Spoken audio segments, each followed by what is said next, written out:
다 같이 사도신경으로 신앙 고백하시겠습니다. 나는 전능하신 아버지 하나님 천지의 창조주를 믿습니다. 나는 그의 유일하신 아들 우리 주 예수 그리스도를 믿습니다. 그는 성령으로 잉태되어 동정녀 마리아에게서 나시고 본디오 빌라도에게 고난을 받아 십자가에 못 박혀 죽으시고 장사된 지 사흘 만에 죽은 자 가운데서 다시 살아나셨으며 하늘에 오르시어 전능하신 아버지 하나님 우편에 앉아 계시다가 거기로부터 살아있는 자와 죽은 자를 심판하러 오십니다. 나는 성령을 믿으며 거룩한 공교회와 성도의 교제와 죄를 용서받는 것과 몸의 부활과 영생을 믿습니다. 아멘. 우리 찬송가 488장 찬양하시겠습니다. 찬송가 488장입니다.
주시는 하나님의 말씀은 열왕기하 10장 18절에서 19절까지의 말씀입니다. 열왕기하 10장 18절에서 19절까지의 말씀을 우리 함께 읽겠습니다. 예후가 뭇 백성을 모으고 그들에게 이르되 아합은 바알을 조금 섬겼으나 예후는 많이 섬기리라. 그러므로 내가 이제 큰 제사를 바알에게 드리고자 하노니 바알의 모든 선지자와 모든 섬기는 자와 모든 제사장들을 한 사람도 빠뜨리지 말고 불러 내게로 나아오게 하라. 모두 오지 아니하는 자들을 살려두지 아니하리라 하니 이는 예후가 바알 섬기는 자를 멸하려 하여 계책을 쓰니라. 아멘. 주경숙 권사님 감사헌금 드리셨습니다. 주님의 은혜 감사드립니다. 배은숙 전도사님 감사헌금 드리셨습니다. 무명으로 1,000번째 예물 드리셨습니다. 조근호 장로님, 김필영 권사님 1,000번째 예물 드리셨습니다. 이순자 권사님 1,000번째 예물 드리셨습니다. 주님 복 주심에 감사드립니다. 황희돈 지사님 1,000번째 예물 드리셨습니다. 천일작정 감사헌금 이미경 권사님 드리셨습니다.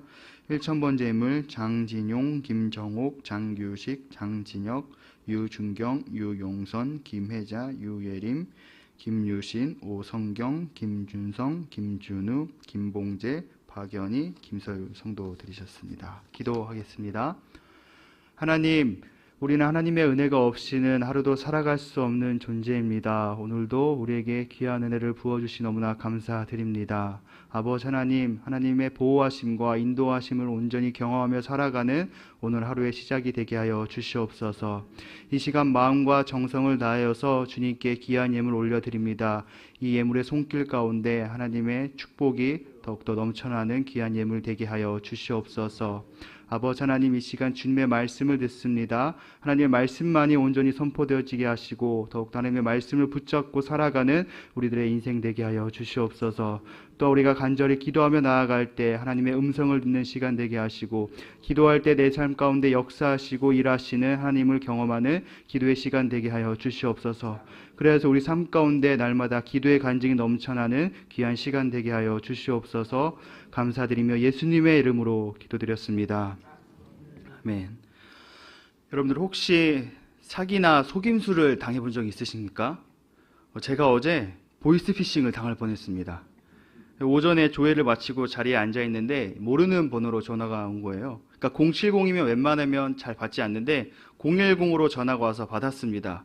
전화를 받으니까 법원에서 등기로 1차를 발송했는데 수령이 안 돼서 2차로 발송한다고 내일 오후 2시쯤에 등기 수령이 가능하냐고 이렇게 연락이 왔습니다.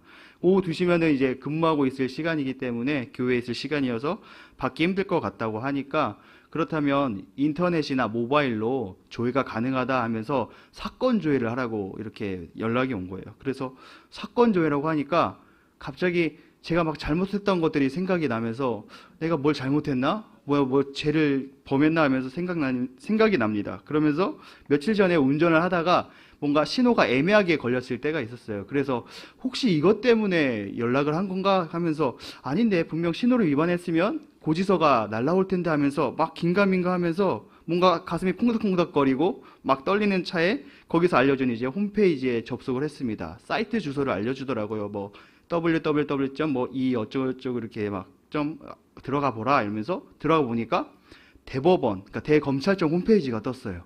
그래서 거기에 파란 박스에 나의 사건 조회를 누르시고 이제 비회원으로 이름하고 주민등록번호 치면은 조회가 가능하다고 하니까 사건을 확인해라라고 이렇게 연락이 온 겁니다. 그래서 말하는 대로 그 사이트에 들어갔고 나의 사건 조회를 들어갔습니다. 그리고 밑에 보니까 정말로 이름과 주민번호를 치는 자리가 있었는데 갑자기 뭔가 이상한 생각이 드는 거예요. 뭔가 갑자기 주민등록번호를 치면 안 될 것 같은 그런 느낌이 들어서 갑자기 전화하다가 그냥 저 내일 등기로 받겠습니다 하고 끊었습니다. 그리고 뭔가 이상함을 느껴서 네이버에 똑같이 그냥 검색창에 대검찰청을 치고 들어갔습니다. 근데 똑같은 페이지가 뜨는 거예요. 근데 중요한 거는 주소가 달랐습니다. 그러니까 보이스피싱이었던 거죠. 그러니까 홈페이지 화면은 똑같은데 주소가 다르고 근데 또 그 전화로 알려준 주소는 보니까 나의 사건 조회만 딱 들어가지지 다른 데를 클릭하니까 전혀 들어가지 않더라고요. 그래서 하마터면은 정말로 사기를 당할 뻔한 그런 시간이었습니다. 우리가 보통 사기나 속임수를 당하면은 내가 사기를 당하고 있는지 또한 이 속임을 당하고 있는지 정작 본인은 모릅니다. 저도 제가 뉴스를 통해서 보이스피싱이나 막 사기를 당하는 사람들 봤을 때 아니 어떻게 사기나 보이스피싱 이거 어떻게 당하나 했는데 충분히 당할 수 있더라고요. 이렇게 보면 세상은 사기와 이런 속임수로 가득한 게 바로 우리들의 삶의 세상인 것 같습니다. 또한 성경 말씀 또한 사람들의 사는 이야기입니다. 그래서 성경 말씀에서도 속이는 것에 대한 내용들을 많이 보게 되는데요. 창세기에 보면은 뱀이 와서 아담과 하와를 속이지 않습니까? 선악과를 먹으면은 눈이 밝아져서 하나님과 같이 될 거라고 속입니다. 이 속임수에 아담과 하와는 계속 이 속임수에 속게 되고 결국 죄가 세상에 들어오게 되죠. 야곱도 형을 속여서 장자권을 빼앗았고 아버지를 속여서 축복을 가로챘습니다. 근데 형도 속이고 아버지도 속였던 야곱이지만 외삼촌에게 야곱은 속게 되죠. 그리고 나중에 자신의 자손들에게도 속게 되는 모습이 야곱의 모습입니다. 요셉을 질투하던 형들은 요셉의 피 묻은 옷을 보여주며 요셉이 맹수에게 잡아먹혔다 죽였다고 아버지 야곱을 속였습니다. 구약 성경뿐만이 아니라 신약 성경에서도 속이는 이야기가 나오죠. 가룟 유다는 예수님을 속였고 아나니아와 삽비라 또한 자신들의 땅을 판 금액을 속였습니다. 성경에도 이렇게 속임수가 많이 나오는데 세상에는 얼마나 많은 속임수와 눈가림이 있겠습니까? 근데 속임수도 어떻게 사용하느냐에 따라 참 중요합니다. 우리가 속임수라고 생각하면은 뭔가 부정적인 이미지로 안 좋게 볼 수 있는데 이 부정적으로 생각되어지는 것도 어떻게 사용하느냐에 따라서 달라질 수 있죠. 예를 들면 칼이라고 생각해 봅시다. 이 칼이라는 것은 어떻게 사용하느냐에 따라서 누군가에게 도움을 줄 수 있는 거고 누군가에게 해를 끼칠 수 있습니다.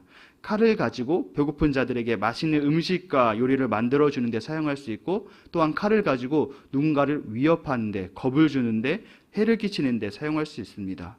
물건뿐만이 아니라 사람의 감정이나 생각도 마찬가지입니다. 어제 열심에 대한 주제를 가지고 말씀을 함께 나누었는데요. 이 열정과 열심이 하나님을 향한 열정과 열심이라면은 정말 너무나 좋은 방법으로 사용되겠지만 이 열정과 열심이 뭔가 내 이익을 위한, 뭔가 내가 더욱더 나의 어떤 욕망을 채우기 위한 그런 방향으로 사용된다면 옳지 못한 사용이 될 수 있습니다. 이렇게 우리들의 삶은 어떻게 사용하느냐가 참 중요한 것이죠. 오늘 말씀에는 이 속임수를 아주 지혜롭게 잘 사용한 말씀의 내용이 나옵니다. 예후가 이제 든든한 지원군인 여호나답과 함께 사마리아에 도착했습니다. 그리고 아합에 속한 모든 자들을 죽였죠. 그리고 이제 아합 가문은 완전히 끝났는데 아직 처리해야 될 사람들이 남았습니다. 그들이 누구였냐면 바로 바알을 섬기는 사람들이었습니다. 이 예후는 아주 지혜로운 방법으로 이 바알 섬기는 사람들을 처리하는데요. 우리 18절 말씀을 함께 읽어보겠습니다. 예후가 뭇 백성을 모으고 그들에게 이르되 아합은 바알을 조금 섬겼으나 예후는 많이 섬기리라. 예후가 백성들을 모으고 아합은 바알을 조금 섬겼지만 자신은 바알을 많이 섬길 것이라고 말을 합니다. 이 말씀을 봤을 때 갑자기 이게 무슨 말이지 하고 뭔가 의문이 생기죠. 그러니까 아합 가문이 심판받은 이유 중에 하나가 우상 숭배였습니다. 그런데 예후가 많은 백성들 앞에서 갑자기 자신은 바알을 아주 열심히 섬기겠다고 선포합니다. 그리고 19절 말씀에 이렇게 이야기하죠. 19절 말씀 읽어보겠습니다. 그러므로 내가 이제 큰 제사를 바알에게 드리고자 하노니 바알의 모든 선지자와 모든 섬기는 자와 모든 제사장들을 한 사람도 빠뜨리지 말고 불러 내게로 나오게 하라. 모든 오지 아니하는 자는 살려두지 아니하리라 하니 이는 예후가 바알 섬기는 자를 멸하려 하여 계책을 씀이라. 예후가 바알을 많이 섬기겠다고 하면서 바알의 예언자들과 제사장들을 한 사람도 빠짐없이 불러 모으라고 했습니다. 그리고 제사를 드리겠다고 했습니다. 그러면서 이 제사에 빠지는 사람은 한 사람도 살아남지 못할 것이다 라고 말을 합니다. 그리고 바알을 열심히 섬기겠다고 말한 진짜 목적이 나오는데 예후는 바알을 섬기는 사람들을 없애기 위한 그들에 대한 계책을 세운 것입니다. 그러니까 바알을 섬기는 자들을 한 번에 끝내기 위한 그러한 속임수를 쓴 것이죠. 예후의 방법은 바알이라는 우상을 이스라엘에서 뿌리 뽑을 수 있는 아주 지혜로운 방법이었습니다. 이 패션 오브 크라이스트라는 영화에 보면은 예수님께서 재판을 받고 채찍에 맞으시는 장면이 나옵니다. 채찍에 맞고 난 후에 어떠한 장면이 나오냐면 이 사탄처럼 생긴 사람의 모습이 한 아기를 들고 그 아기가 뭔가 음흉한 미소를 짓는 그런 장면이 나옵니다. 이 장면을 보면서 사탄, 이 마귀가 아담과 하와를 속이고 난 후 하나님께 저주의 말씀을 듣게 되는데 여자의 후손은 내 머리를 상하게 할 것이고 너는 그의 발 뒤꿈치만 상하게 할 것이라고 말씀했습니다. 그러니까 이러한 저주의 말씀을 듣고 마귀는 아마도 나름대로 이 저주 말고 하나님께서 말씀하신 이 저주의 말씀 말고 다른 결과가 나올 수 있도록 여러 방법을 썼을 것입니다. 그리고 예수님이 채찍질에 맞게 되고 죽게 되자 사탄은 아마도 자신이 이겼다라고 생각했을 것이죠. 그래서 그러한 뭔가 음흉한 미소를 짓는 그런 모습이 나오지 않았을까. 근데 예수님께서 십자가에 죽으시고 끝난 것이 아니라 부활하셨습니다. 그리고 예수님께서 십자가에서 죽으시고 성전 휘장이 찢어지고 지진이 일어나자 이 사탄 마귀가 절규하는 그런 모습 또한 나타나는 거죠. 그러니까 마귀는 자신 생각으로는 계속해서 하나님의 저주의 말씀을 피했구나. 내가 무언가 내가 했구나 라고 하는 어떤 그런 착각 속에, 속임 속에 빠졌던 것이죠. 그러니까 이 모든 계획이 하나님의 계획인 줄 사탄은 전혀 깨닫지 못했던 것이죠. 그러니까 사기를 당하고 있는 사람이 사기를 당하는 중인지 모르는 것처럼 사탄은 자신의 자만에 빠져 있던 것입니다. 하지만 하나님께서는 사탄의 계책보다 더 높은 차원의 계책을 준비하셨던 것이죠. 지금 우리 세상의 모습을 보면 기독교가 더 이상 설 자리가 없어 보입니다. 자꾸만 쇠퇴하고 있는 그런 교회 모습을 많이 듣게 되죠. 근데 하나님께서 뭔가 아무것도 일하지 않는 것처럼 느껴지지만 결코 그렇지가 않습니다. 구약에서 신약 성경으로 넘어가는 말라기와 마태복음 사이에는 400년이라는 아주 긴 하나님의 침묵의 시간이 있었습니다. 하나님께서 침묵하셨다고 해서 하나님이 아무것도 하신 건 아닙니다. 하나님은 헬라를 통해서 언어를 통일하셨고 로마를 통해서 길을 닦아 놓으셨습니다. 그러니까 언어가 통일되었기 때문에 복음을 전하는 데 더 수월했고 로마가 길을 잘 만들어 놓았기 때문에 하나님의 복음이 세계에 더 빨리 전해질 수 있었습니다. 이러한 모습을 보면서 예수님의 십자가의 모습을 보면서 하나님이 언제나 계획하시고 일하고 계시다는 것은 우리는 말씀을 통해서 볼 수 있습니다. 우리가 보기에 교회가 세상 가운데 더 이상 영향력을 발휘하지 못하고 쇠퇴하는 것처럼 보일지 몰라도 하나님의 말씀과 계획은 이루어질 것입니다. 우리는 그 계획을 이루시는 하나님을 항상 신뢰해야 합니다. 하나님은 결국 이 악한 세상을 벌하시고 이 세상을 회복하실 것입니다. 하나님은 이 땅을 회복하시기 위해 우리 각자를 통한 또한 우리 교회를 향한 계획이 있으십니다. 우리가 이 계획 가운데 온전히 쓰임받고 하나님의 말씀으로 이 땅을 회복하는 일에 동참하는 성도들 되시기를 축복합니다. 우리 이 시간 함께 기도하겠습니다. 다 같이 기도 제목 읽겠습니다. 하나님의 친구로 살게 하소서. 성령께서 이끄시는 삶 되게 하소서. 자녀들의 새학기를 축복하소서. 환우들에게 치유의 은혜를 주소서. 우리 말씀을 기억하면서 하나님의 일하신 가운데 하나님의 계획하신 가운데 우리가 쓰임받는 삶이 되게 해달라고 또한 우리 각자의 기도 제목과 우리 기도 제목 가지고 다 같이 주여 삼청 외치고 다 같이 기도하시겠습니다. 주여 주여 주여.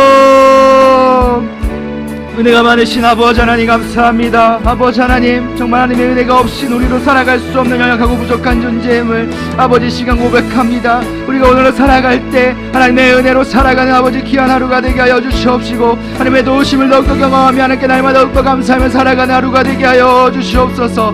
아버지 하나님 세상은 더욱더 악하여진다고 하지만 아버지 이 가운데서도 계획하시고 일하신 하나님을 온전히 이기게 하시고 아버지 하나님 우리가 그 계획 가운데 온전히 쓰임받고 나아가는 우리 모든 삶이 되게 하여 주시옵소서. 우리 교회를 통하여 주님께서 일하여 주시옵시고 우리의 모습들의 삶을 통하여서 이 약한 세상이 더욱더 아버지 맑아지고 하나님의 복음으로서 하나님의 나라 통치가 더욱더 가득하며 나아가는 귀한 하루의 삶이 세상이 될 수 있도록 주님께서 역사하여 주시옵소서. 아버지 하나님 우리를 하나님의 친구로 아버지 부르셨습니다. 아버지 하나님 친구로 부르신 만큼